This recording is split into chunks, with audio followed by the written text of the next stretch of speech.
Okay.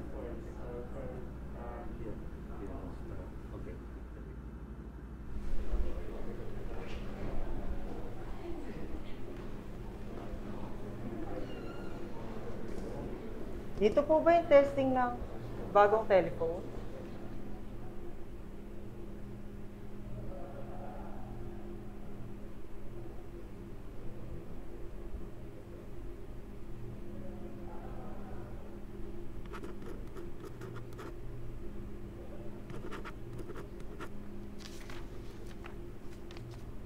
Okay, welcome po sa testing ng ating pinakabagong invention.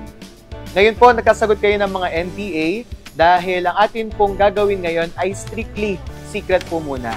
At habang nagsasagot po kayo, pwede na po kayo mag-isip kung sino pong gusto nyong kausapin. Pwedeng artista, yung maong kamag-anak, si Jose Rizal, pwede din, kahit sino. Sa ngayon, hindi pa po natin makukuha instantly ang sagot nila. But next week, we will send to you their replies through AI technology. Pero ngayon po, we are trying na mas pabumilis pa ang kanilang pagre-reply sa inyo.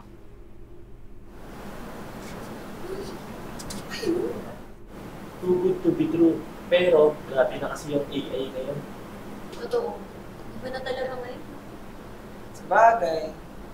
Tignan natin. Hello! Win here! Si Kyungso po! EXO! Kyungso! South Korea! Tatay ko po sana, Roland Santos po.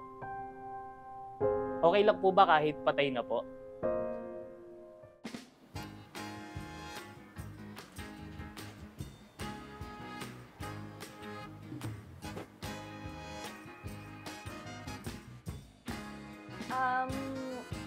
Ako po, pwede bang buhay pa? Kaso, di ko na nakakausap. Best friend. Ay, ex-best friend pala.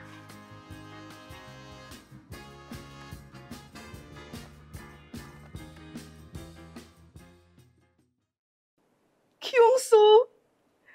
Sana okay ka lang lagi. Alam mo, lagi kitang pinapanalangin eh. Alam kong malabo tayo magkita, pero please! Sana please! Baka naman pwede ka mag-concert dito sa Pilipinas. Ay! Hala! Maintindihan niya kayo sinabi ko. Tagalog yun eh.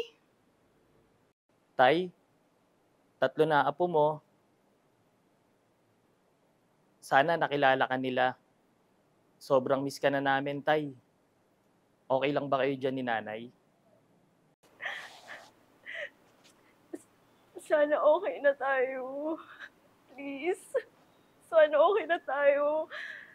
Ilang taon naman na, Jane eh. Ilang taon na. Sorry na, Jane. Sorry. Sorry na kasi. Sorry na.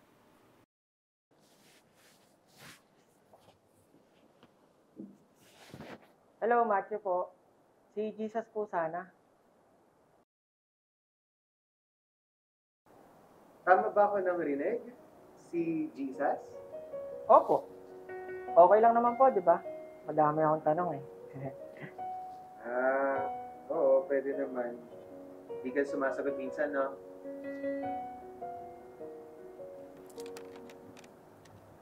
Jesus, Lord, hello? Matthew po. Tagal na din ata nung huling kausap ko sa inyo. Bilang lang din yung mga pagkakataon na totoong naghintay ako ng sagot.